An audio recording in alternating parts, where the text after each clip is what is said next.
Hi friends, welcome back to SK cooking channel. ಎಣ್ಣೆ ಬದನೆಕಾಯಿ ಮಾಡೋದಕ್ಕೆ ಫಸ್ಟು ಇಲ್ಲಿ ಮಿಕ್ಸಿ ಮಾಡ್ಕೊತಿದ್ದೀನಿ. ಶೇಂಗಾ ಹಾಕ್ತಾಯಿದ್ದೀನಿ. ಇದಕ್ಕೆ ಬೆಳ್ಳುಳ್ಳಿ, ಒಣಕೊಬ್ಬರಿ, ಉಪ್ಪು, ರುಚಿಗೆ ತಕ್ಕಷ್ಟು ಖಾರ ತೊಗೊತಿದ್ದೀನಿ, ಪೌಡರ್. ಇದನ್ನೆಲ್ಲ ಮಿಕ್ಸಿ ಮಾಡ್ಕೊಳ್ಳೋಣ. ಮಿಕ್ಸಿ ಮಾಡಿ ಇಟ್ಕೊಂಡಿರೋದ್ರಾಗ ಸ್ವಲ್ಪ ಪೌಡ್ರು ತೆಗೆದಿಟ್ಕೊಂಡಿದ್ದೀನಿ ಬದನೆಕಾಯಲ್ಲಿ ಫಿಲ್ ಮಾಡೋದಕ್ಕೆ. ಮತ್ತು ಇನ್ನೂ ಪೌಡ್ರ್ ಇದೆ ಅಲ್ವಾ, ಇದರಲ್ಲೇ ಟೊಮೊಟೊ ಹಾಕ್ಕೊಂಡ್ಬಿಟ್ಟು ಮಿಕ್ಸಿ ಮಾಡ್ಕೊಳ್ಳೋಣ. ನಾನಿಲ್ಲಿ 2 ಟೊಮೊಟೊ ತೊಗೊಂಡಿದ್ದೀನಿ. ಈ ಮಸಾಲೆಗೆ ಏನು ನೀರು ಹಾಕ್ಕೊಂಡಿಲ್ಲ, ಇದೇ ಡ್ರೈಯಲ್ಲೇ ಮಿಕ್ಸಿ ಮಾಡ್ಕೊಂಡಿರೋದು. ಇದಕ್ಕೆ ಬೇಕಾದರೆ ನೀವು ನೀರು ಮಿಕ್ಸ್ ಮಾಡಿಬಿಟ್ಟು ಮಿಕ್ಸಿ ಮಾಡ್ಕೋಬೋದು. ನಾನಿಲ್ಲಿ ಸ್ವಲ್ಪ ನೀರು ಆ್ಯಡ್ ಮಾಡಿಬಿಟ್ಟು ಮಿಕ್ಸಿ ಮಾಡ್ಕೊತಾ ಇದ್ದೀನಿ.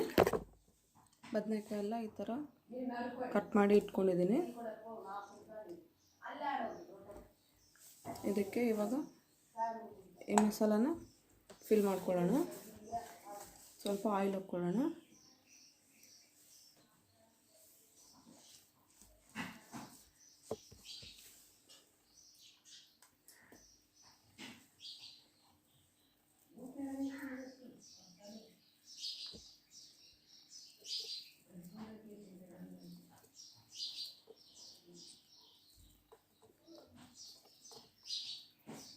ನಾನು ಯಾವಾಗಲೂ ಕುಕ್ಕರಲ್ಲೇ ಮಾಡೋದು. ಎಣ್ಣೆ ಬದನೆಕಾಯಿ ಪಲ್ಯ ಮಾಡಿದರೆ. ಇವಾಗ ಇದಕ್ಕೆ ಆಯಿಲ್ ಹಾಕ್ಕೊಳ್ಳೋಣ.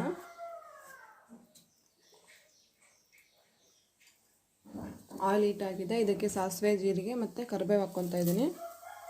ಸಾಸಿವೆ ಜೀರಿಗೆ ಎಲ್ಲ ಚಟ್ ಸಿಡ್ತಾ ಇದ್ದಾಗೆ ಫಿಲ್ ಮಾಡಿ ಇಟ್ಕೊಂಡಿದ್ವಲ್ವ ಬದನೆಕಾಯಲ್ಲಿ ಇದನ್ನು ಹಾಕ್ಕೊಳ್ಳೋಣ. ಇವಾಗ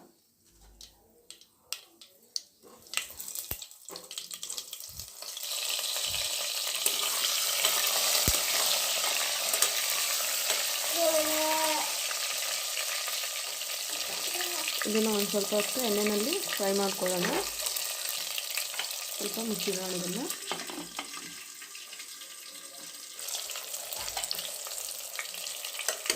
ಮಧ್ಯದಲ್ಲಿ ಸ್ವಲ್ಪ ಓಪನ್ ಮಾಡಿಬಿಟ್ಟು ಸ್ವಲ್ಪ ಈ ಥರ ಫ್ರೈ ಮಾಡಿಕೊಂಡು ಮತ್ತೆ ಸ್ವಲ್ಪ ಹೊತ್ತು ಮುಚ್ಚಿಡಬೇಕು. ಅಂದರೆ ಒಂದೇ ಕಡೆ ಫ್ರೈ ಆಗಿಬಿಡುತ್ತೆ. ಈ ಥರ ತಿರ್ಗಿಸೋದ್ರಿಂದ ಎಲ್ಲ ಕಡೆನೂ ಫ್ರೈ ಆಗುತ್ತೆ.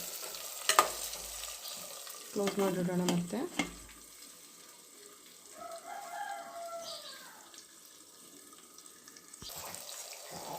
ಈ ಎಣ್ಣೆಯಲ್ಲಿ ಫ್ರೈ ಆಗಿದೆ. ಇಲ್ಲಿ ಅದೇ ಮಸಾಲೆಗೆ ಟೊಮೊಟೊ ಹಾಕ್ಬಿಟ್ಟು ಮಿಕ್ಸಿ ಮಾಡ್ಕೊಂಡಿದ್ದೀವಲ್ಲ, ಇವಾಗ ಅದನ್ನು ಹಾಕ್ಕೊಳ್ಳೋಣ. ಇದರಲ್ಲಿ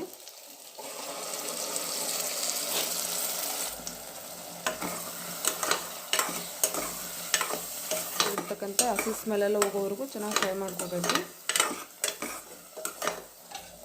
ನೋಡಿ, ಇದು ಎಣ್ಣೆಯಲ್ಲಿ ಚೆನ್ನಾಗಿ ಫ್ರೈ ಆಗಿದೆ. ಇವಾಗ ಮಸಾಲೆ ಎಲ್ಲ ಸ್ಮೆಲ್ಲೆಲ್ಲ, ಹಸಿ ಸ್ಮೆಲ್ಲೆಲ್ಲ ಹೋಗಿದೆ.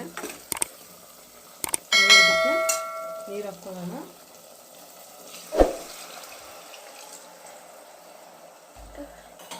ನೀವು ನೀರು ನೋಡ್ಬಿಟ್ಟು ಹಾಕ್ಕೋಬೋದು. ನಾನಿಲ್ಲಿ ಸ್ವಲ್ಪ ನೀರು ಜಾಸ್ತಿನ ಹಾಕ್ಕೊತಾ ಇದ್ದೀನಿ. ಇದಕ್ಕಂದರೆ ಕೊಬ್ಬರಿ ಮತ್ತು ಶೇಂಗಾ ಹಾಕಿರೋದ್ರಿಂದ ಬೇಗ ಗಟ್ಟಿ ಆಗಿಬಿಡುತ್ತೆ ಗ್ರೇವಿ. ಅದಕ್ಕೋಸ್ಕರ ನೀರು ಸ್ವಲ್ಪ ಜಾಸ್ತಿನ ಹಾಕ್ಕೊತೀನಿ ನಾನು. ಕ್ಲೋಸ್ ಮಾಡಿಬಿಟ್ಟು 1 ಇಲ್ಲ 2 ವಿಸಿಲ್ ಹಾಕ್ಸ್ಕೊಂಡ್ರೆ ಸಾಕು. 2 ವಿಸಿಲ್ ಹಾಕ್ಸ್ಬಿಟ್ಟು, ವಿಸಿಲೆಲ್ಲ ತಣ್ಣಗಾಗಿದೆ, ಆವೆಲ್ಲ ಹೋಗಿ ಇವಾಗ ಓಪನ್ ಮಾಡಿಬಿಟ್ಟು ನೋಡೋಣ.